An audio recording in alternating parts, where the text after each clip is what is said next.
नमस्कार. श्री स्वामी समर्थांचे नाव घेतले की डोळ्यांसमोर येते ते अक्कलकोटचे ते भव्य वटवृक्ष आणि भिवू नकोस मी तुझ्या पाठीशी आहे हे अभयवचन. पण स्वामींची सेवा म्हणजे केवळ अगरबत्ती ओवाळणे किंवा ठराविक माळा जपणे इतकीच मर्यादित आहे का?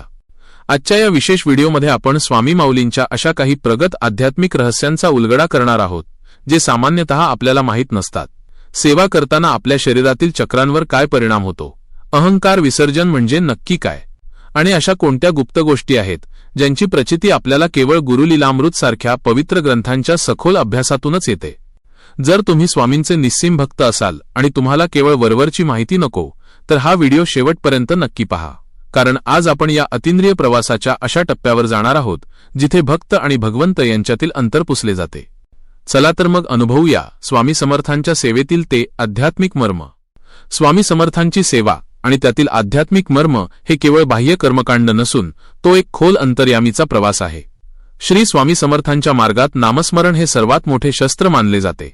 जेव्हा एखादा भक्त निरंतर नाम घेतो तेव्हा त्याच्या शरीरातील कुंडलिनी शक्तीला हळूहळू स्पर्श होतो आणि मनातील विचलित अवस्था शांत होऊ लागते.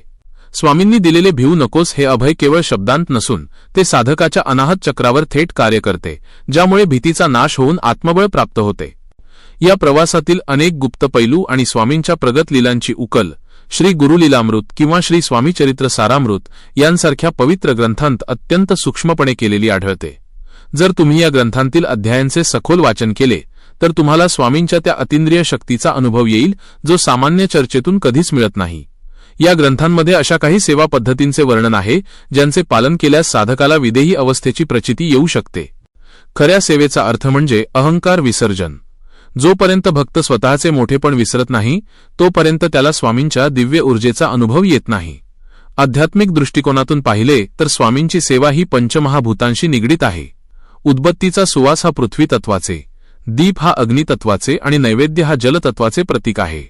जेव्हा आपण हे समर्पण करतो तेव्हा आपल्यातील जडत्व संपून चैतन्य जागृत होते. स्वामींच्या चरणी केलेली सेवा ही प्रत्यक्षात स्वतःच्या आत्म्याला शुद्ध करण्याची प्रक्रिया आहे. साधनेमध्ये साक्षीभाव अत्यंत महत्वाचा असतो. याचा अर्थ असा की जीवनात घडणाऱ्या चांगल्या वाईट घटनांकडे तटस्थपणे पाहणे.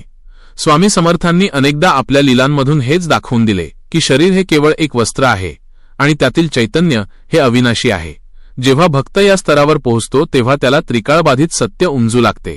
सेवा करताना केवळ स्वार्थासाठी मागणी न करता तव इच्छा बलियसी म्हणजे तुझी इच्छा हीच माझी इच्छा या भावनेने वागणे हेच सर्वोच्च अध्यात्म आहे. या मार्गावर चालताना चित्तशुद्धी ही पहिली पायरी आहे. जो भक्त प्राणीमात्रांवर दया करतो आणि दुसऱ्याच्या दुःखात धावून जातो त्याची सेवा स्वामींना त्वरित पोहोचते. ही अध्यात्माची प्रगत अवस्था आहे जिथे भक्त आणि भगवंत यांच्यातील अंतर पुसले जाते आणि चराचरात केवळ स्वामींचेच अस्तित्व भासू लागते.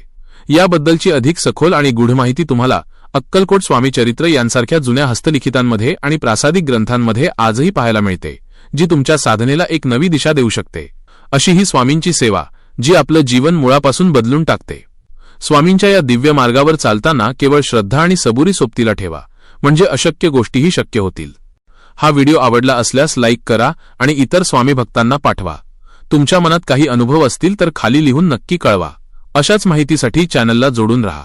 लक्षात ठेवा, स्वामी आपल्या सोबतच आहेत. श्री स्वामी समर्थ.